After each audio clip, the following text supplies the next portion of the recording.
Hi everyone, I'm Stephen Corrou, And I'm Brandon Lay. and we chose to do a graphic narrative about the history of Ireland. So in this graphic narrative, we chose to include 12 different scenes and break them up from events before Bloody Sunday on January 30th, 1972, to events after January 30th, 1972. The events before helped to set the backdrop for the horrific and culture-altering day in Irish history. These events were specifically picked to give the most important background information to the reader and to help the reader understand what the country of Ireland was like prior to that day in 1972. So the first image here is one of the 6 boxes and one of the 5 events that we have chosen to include. It's going to be the Plantation of Ulster. We also chose to include An Garda Mór as the Great Hunger in the second and the third boxes, and then the 1916 Easter Rising under James Connolly in the 4th box, the post-1921 treaty in the 5th box, and then finally the 1968 Derry March led under Bernadette Devlin in the 6th box. So first, I'll go to box 1 in the Plantation of Ulster. This was 17th century. And we decided to include it because it was an integral part in the course and set the stage for many of the future atrocities that the Irish would face throughout the history of their people. On the bottom, you can see I included Oliver Cromwell's saying, "To hell or Connaught," because of the anger that he meant behind the words. I also chose to include this because Oliver Cromwell spoke for many of the British and spoke from a colonizer's viewpoint. This one saying truly shows the collective narrative that the British were pushing on the people of Ireland. And then on top, I showed a couple leaving their house in Ulster for the barren lands of Connaught, and then you can see a map down below. In the second box, it's about An Garda Mór, or the Great Hunger. I showed a father and a son forced to leave their land because of the potato blight in the mid-19th century. Many did not have the ability to leave the country, and because of British mistreatment, over 1 million people died. And then up top, I highlighted Black 47, 1847, because it was the worst year of An Garda Mór. In the third box, I've included another image of An Garda Mór.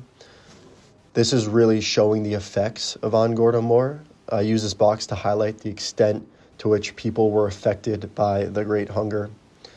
More than 1 million people died and 2 million people emigrated due to starvation caused by the British. And then this box is more used as an informational piece for the reader to truly understand the effects of the Great Hunger. As you can see, close to a quarter of the population either died or emigrated during this time. And then in the 4th box, I chose to draw about the 1916 Easter Rising under James Connolly. One detail that I wasn't able to include in this drawing, it was pretty difficult, was the brutality to which James Connolly was brought out to his execution. He was actually had to be propped up in his execution chair and tied to the chair because he could not control his own movements because he was beat so bad prior to his execution. James Connolly is the ultimate freedom fighter for the Irish people, and he truly exemplifies what it means to fight for one's country. He is the one that staged the 1916 Easter Rising in Dublin, in which the men of the Irish Citizen Army occupied Dublin until many of them were killed or executed later on. This event really drove many other Irish men and women to take more steps in their fight towards freedom. In the next box, I chose to draw about the treaty in 1921. So post this treaty, Ireland was partitioned into 26 counties in the south and 6 counties in the north.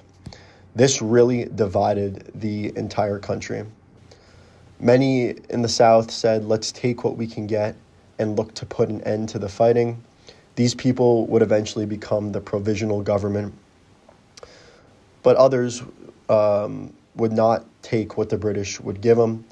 They decided to fight for all 32 counties or nothing. This resulted in a war between two groups in Ireland, the Provisional Government and the Irish Republican Army. Finally, the last slide prior to January 30th, 1972, also known as Bloody Sunday, is the 1968 Derry Civil Rights March. This march was orchestrated by Bernadette Devlin and led by the Northern Ireland Civil Rights Association. This Derry March looked to protest discrimination in housing, voting, and job opportunities for Catholics in Northern Ireland. So these were the 5 events and 6 boxes that we chose to include and that we found most important to include in this infographic for Irish history before 1972. I will now hand it off to Brandon as he will highlight the Bloody Sunday event of 1972 and the specific details that came after this. All right, so I'll be talking about post-1972. We decided to label 6 events. In the top left box is the Bloody Sunday. I covered the peaceful protest part of it. In the second box, I decided to cover the violence part. On the third box, I decided to cover the Black Friday bombing, which included explosions and really turned it up for the civilians. And then in the fourth box, I decided to cover the cell conditions of the hunger strike and also Bobby Sands' death and his importance to the hunger strike. And for my last box, I decided to cover the Good Friday Agreement. So in my first box, I decided to cover the peaceful protest. So the memory of Bloody Sunday remained probably one of the most powerful symbols of injustice during the Troubles. There were peaceful civil rights marchers, like the ones that I've decided to draw, which were holding signs representing how the conflict originally began with demands for equal rights, fair housing, and an end to discrimination. And what this really did was to keep pressure on the British government to re-examine how it handled civil rights and set the emotional foundation for decades of campaigning, inquiries, and demands for justice, which leads into the next box, which really showed how peaceful protests did not even work. So I want to illustrate what happened as the protests turned violent. So British paratroopers opened fire, which ultimately led to the death of 13 unarmed marchers and injuring many more. I drew here an armed soldier and a peaceful, frightened protester. And I wanted to show how the importance of this is how the turning point where the violence turned nationalist communities and young people to believe that peaceful demonstration was no longer effective. Like we saw at the end of the movie we watched the other day, the RRA gained more and more support, especially from the young people, and the armed resistance became much more resilient and rampant, and trust in the British Army had collapsed. In my next box, I decided to cover the Good Friday bombings.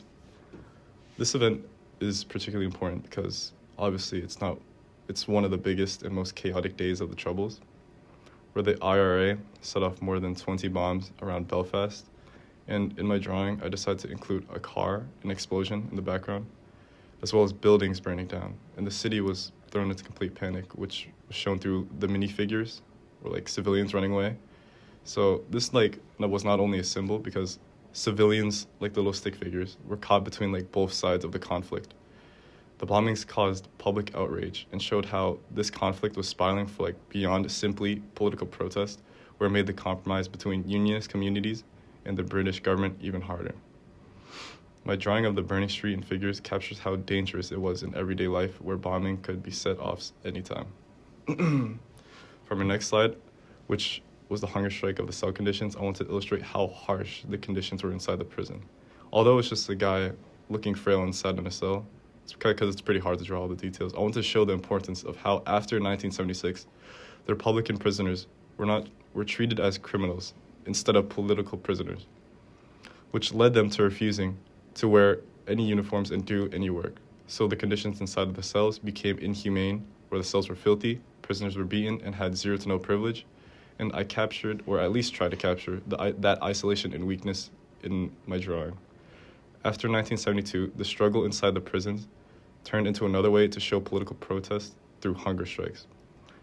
So transitioning into the next box with Bobby Sands, who was one of the most famous people who took part in the hunger strikes. In 1981, Sands refused food to force the British government to help restore some of the privileges so they aren't treated as criminals. He was a man who was resilient and didn't want to show weakness, even if the guards taunted him through eating his food like the fish. His death became a symbol of resistance, leading to marches and protests.